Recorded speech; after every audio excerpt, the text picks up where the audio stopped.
भीलवाड़ा में अपनी 4 वर्ष की उपलब्धियों को लेकर शुक्रवार को शहर के निजी रिसोर्ट में नगर निगम महापौर राकेश पाठक ने पत्रकार वार्ता आयोजित की। आयोजित पत्रकार वार्ता में पाठक ने कहा कि शहर में अतिक्रमण को किसी सूरत में नहीं बख्शा जाएगा। इसके साथ ही एक और नवाचार करते हुए रात्रिकालीन सफाई व्यवस्था शुरू की है, लेकिन इस सफाई व्यवस्था ने भी समय से पहले दम तोड़ दिया। दैनिक नमस्ते राजस्थान समाचार पत्र के संपादक ने शहर के विकास को लेकर कई सवालात, उन सवालों से पाठक छुपते हुए नजर आए और कहा कि आपके सवालों के जवाब दिए जाएंगे, लेकिन उससे पहले ही उन्होंने पत्रकार वार्ता को समाप्त कर दी। जैसे ही गर्ग ने एक लंबी चौड़ी फहरिस्त शहर के विकास में बाधक बने अवैध अतिक्रमण को लेकर सवालात खड़े किए, वहीं पिछले 3 दशक से भीलवाड़ा नगर निगम में भाजपा की हुकूमत रही, उसके बावजूद भी गांधी सागर में गंदे पानी की समस्या बरकरार रही। कहा तो यह भी जा रहा है, यह गांधी सागर तालाब न होकर नोट छापने की मशीन बनी हुई है। 10 दौरान अवैध अतिक्रमणों को लेकर भी अपनी बात रखी, पर महापौर सवालों के जवाब टालते नजर आए। इसके अलावा सीवरेज के गंदे पानी का मामला भी पत्रकार वार्ता के दौरान उठा, पर इस पर भी चुप्पी साध गए। आपको बता दें कि भीलवाड़ा नगर निगम में पिछले 30 साल से भाजपा की हुकूमत चलती आ रही है। तत्कालीन सभापति ललिता समदानी के समय भी बोर्ड बैठक में शहर के विकास को लेकर कई मुद्दे पारित हुए, जिसमें सबसे बड़ा मुद्दा था चामुंडा माता मंदिर के रोपवे का, लेकिन इस मुद्दे को भी पाठक ने ठंडे बस्ते में डाल दिया, जिसकी भी चर्चा शहर में आम है। पिछली बोर्ड बैठक की मीटिंग के मुद्दे पूरे हुए नहीं और नए मुद्दे लेकर आगे होना तो यह चाहिए था कि तत्कालीन सभापति समदानी के समय जो मुद्दे छूट गए थे उनको पूरा करना चाहिए था। पत्रकार वार्ता के दौरान नगर निगम भीलवाड़ा में पर्याप्त अभियंता, सहायक अभियंता, अधीक्षण अभियंता होने के बावजूद भी जन स्वास्थ्य विभाग व अतिक्रमण विभाग, जो कि एक महत्वपूर्ण विभाग है, उनका चार्ज इंस्पेक्टर को और बाबू को दे रखा है। इसके पीछे क्या राज है जो आज तक किसी को समझ में नहीं आया।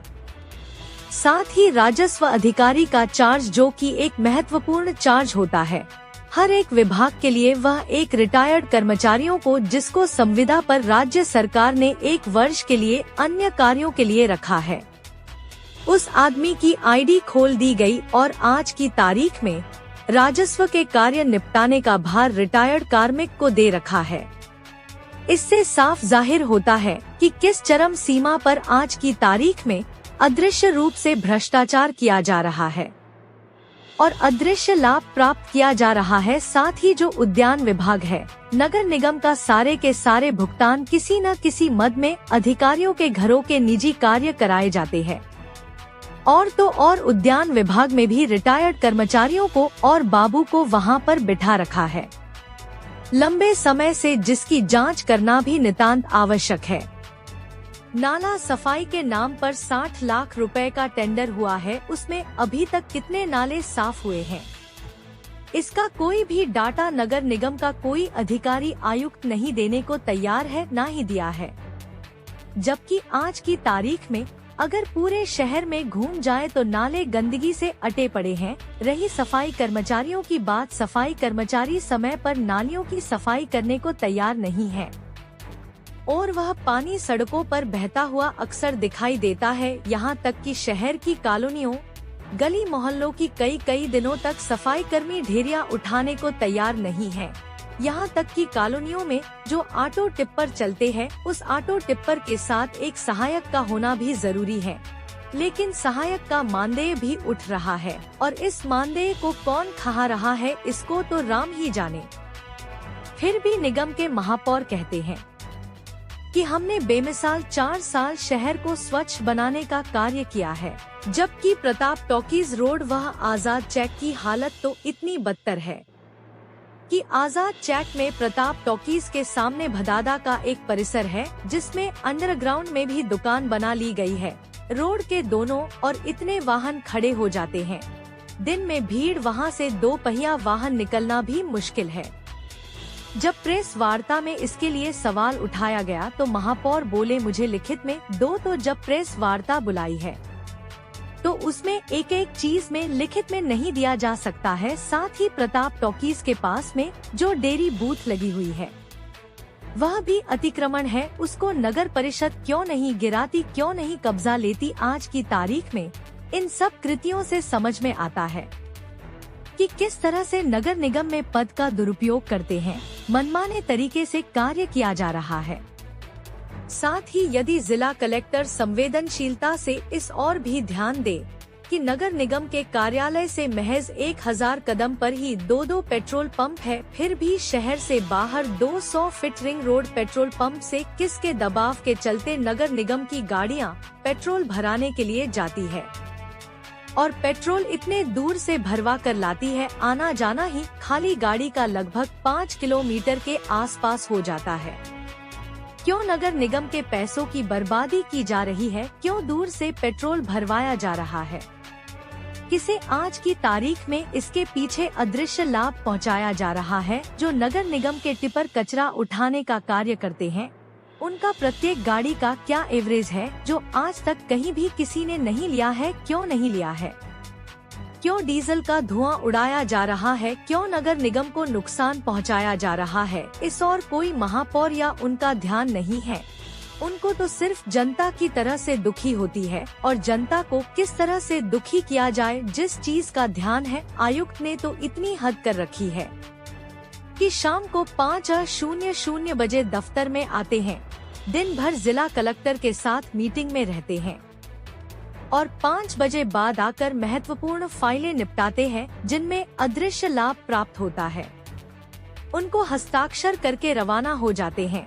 इसकी शिकायत तत्कालीन जिला कलेक्टर व वर्तमान कलेक्टर को भी की जा चुकी है।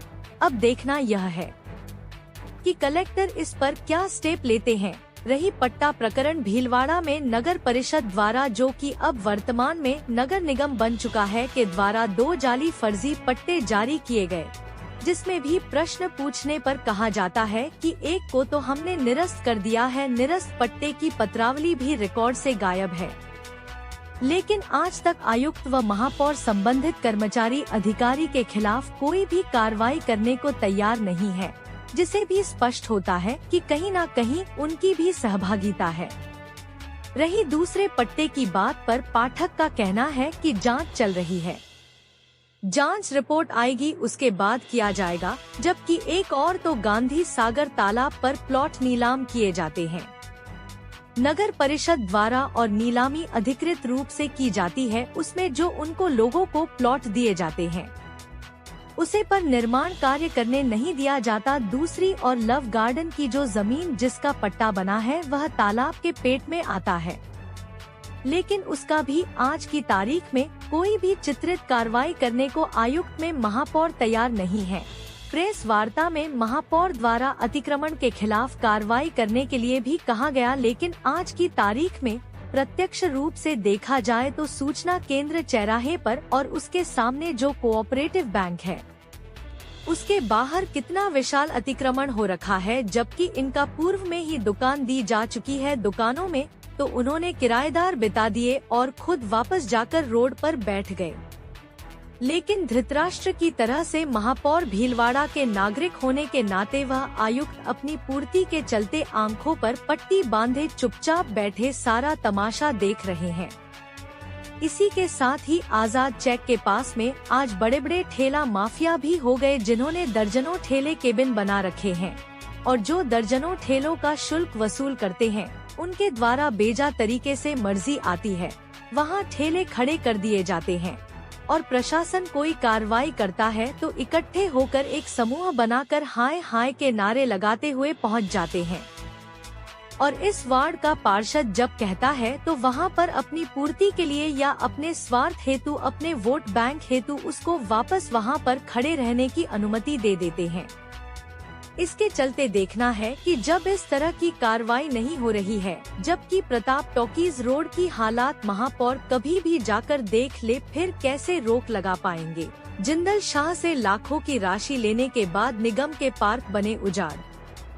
भीलवाड़ा में जिंदल शाह लिमिटेड द्वारा भीलवाड़ा नगर निगम का वेस्ट पानी लिया जाता है, जिसके बदले में जिंदल शाह कंपनी द्वारा भीलवाड़ा नगर निगम को हर माह एक बड़ी रकम करीब 58 लाख रुपए दी जाती है और उससे शहर के पार्कों का रखरखाव किया जाता है। लेकिन पिछले 10 वर्षों में एक ही ठेकेदार द्वारा पार्कों का रखरखाव किया जा रहा है, जो कि आज की तारीख में देखा जाए तो पार्कों का रखरखाव नहीं हो रहा है, बल्कि अधिकारियों के घर का रखरखाव हो रहा है।